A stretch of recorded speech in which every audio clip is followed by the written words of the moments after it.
اسیر قلم میں خوش آمدید۔ آج کا ہمارا مضمون ہے جس کا عنوان ہے ہاسٹل کے جوتے۔ جوتوں کی کئی اقسام ہیں، مثلاً بند جوتا، کھلا جوتا، مسجد کا جوتا، گھر کا جوتا، باہر کا جوتا۔ مگر آج جو جوتا موضوع بحث ہے یہ اپنی مثال آپ ہے، ہاسٹل کا جوتا۔ اس کا کوئی مستقل مالک نہیں ہوتا، کبھی ایک کے پاؤں پڑتا ہے تو کبھی دوسرے کے پاؤں، ہاں مگر سر پر نہیں پڑتا۔ ان جوتوں کے جوڑوں کی ایک خاص بات یہ بھی ہوتی ہے کہ ایک پاؤں کے جوتے کا کوئی بھی حصہ دوسرے پاؤں کے جوتے جیسا نہیں ہوتا۔ آگے سے منہ غائب، پیچھے سے تلوا غائب، ودر کا تو دور دور تک نام و نشان نہیں ہوتا۔ ہاسٹل میں کسی کا جوتا ذاتی نہیں ہوتا۔ جو اپنا ذاتی جوتا رکھتا ہے تو اس کو تنگ نظر اور برگر ہونے کا طعنہ دیا جاتا ہے۔ ہاسٹل کے جوتوں کا وجود خود ساختہ ہوتا ہے۔ عام طور پر جوتوں کی پیدائش کسی فیکٹری یا موچی کی کسی حرکت کی وجہ سے ہوتی ہے، مگر ہاسٹلی جوتوں کی پیدائش یہاں پر رہنے والے طلبہ کی پیشہ ورانہ صلاحیتوں کا منہ بولتا ثبوت ہے۔ عام طور پر یہ جوتے نسل در نسل چلتے ہیں، نئے آنے والے طلبہ کو وراثت میں ملتے ہیں، جو کہ جانے والے طلبہ کی فیاضی کا اظہار کرتے ہیں، حالانکہ یہ جوتے ان کی بھی ملکیت نہیں تھے۔ اس میں زیادہ حیرت کی بات نہیں ہے کہ یہ جوتے ختم کیوں نہیں ہوتے۔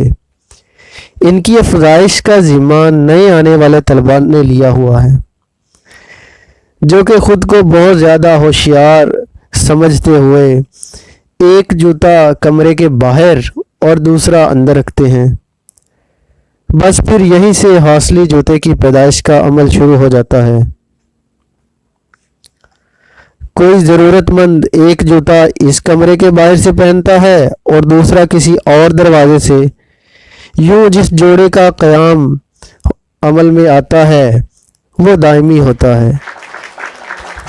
ہاسٹل نمبر 3 میں ہم کل 5 ہم جماعت تھے۔ کمرہ نمبر 340 میں لائل پوری حمزہ، 327 میں sir Muhammad Fahim Kasuri MSc math physics, Abid Hussain Chandar Saraiki, 302 میں ہم اور رانا نعمان نصیب خان ہوا کرتے تھے۔ ہاسٹل میں آئے بمشکل 2-3 روز ہی گزرے ہوں گے کہ ایک صبح ہم پر قیامت ٹوٹ پڑی۔ جوتے غائب تھے۔ بوکھلاہٹ کے شکار ہم ادھر ادھر نظریں گھما رہے تھے، مگر کچھ سجائی نہ دیا۔ دوسرے دوست کا جوتا پہنا واش روم کی طرف چل نکلے، اس امید پر کہ کسی نے غلطی سے وہ جوتا پہن لیا ہوگا، بہت جلد واپس آ جائے گا۔ لمحات گزرتے گئے مگر وہ واپس نہ آیا۔ انتظار کس قدر کٹھن اور اذیت ناک ہوتا ہے یہ ہم نے محسوس کیا۔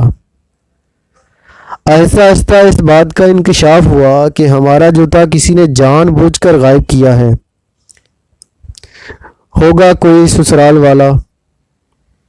خیر، 1 ماہ بعد ہمارا جوتا پہلے فلور کے کسی کمرے کے باہر پڑا ملا۔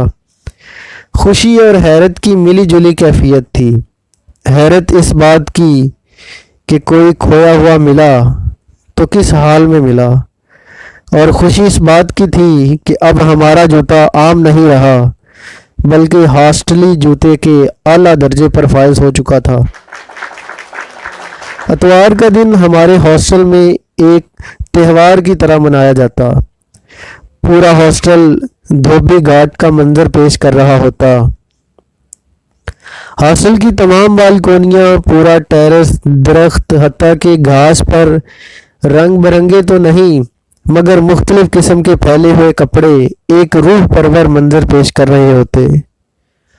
اگر آپ کا کمرہ کسی پٹھان کے کمرے کے ساتھ ہوتا تو کپڑے سکھانے میں انتہائی دقت ہوتی، کیونکہ اس کی ایک شلوار ہی ساری جگہ گھیر لیتی۔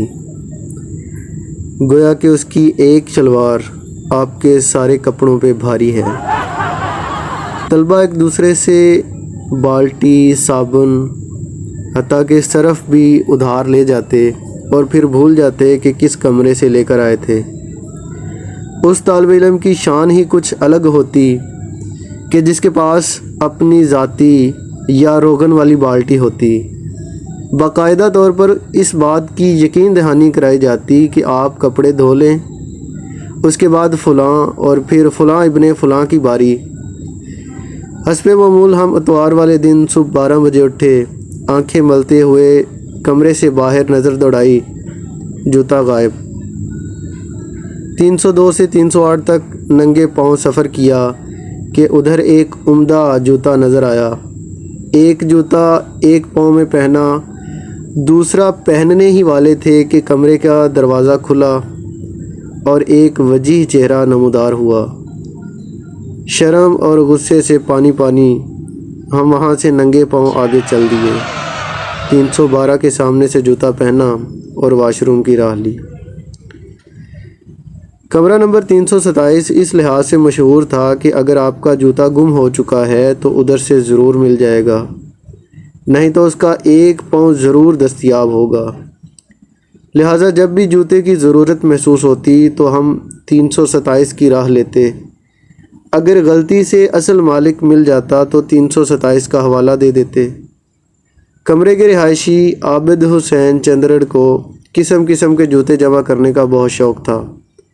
بس اسی شوق میں وہ نئے نئے جوتوں سے اپنے کمرے کو مزین کرتا، اپنی چارپائی کے نیچے جوتوں کی تہہ جما دیتا۔ 327 کی ایک خاص بات یہ بھی تھی کہ جو جوتا آپ کو پورے ہاسٹل میں نظر نہیں آیا وہ اس کمرے کے کسی کونے میں ضرور آرام کرتا دکھائی دے گا۔ جب بھی جوتے کی حاجت ہوتی تو ہم اس کمرے کا رخ کرتے اور خدا کے فضل سے کبھی مایوسی کا سامنا نہ ہوا۔ یونیورسٹی کے آخری دن سفید شرٹ پہ سبھی ایک دوسرے کے لیے اپنی زبان میں قصیدے لکھ رہے تھے۔ ایسے میں کسی 327 کے رہائشی کی شرٹ پر خدا جانے کس نے جتی چور لکھ دیا۔ حالانکہ ان کا مقصد تو رفع عامہ کے لیے تھا کہ ہم جیسے سینکڑوں کو سہولیات فراہم کرنا ہی ان کا مقصد تھا۔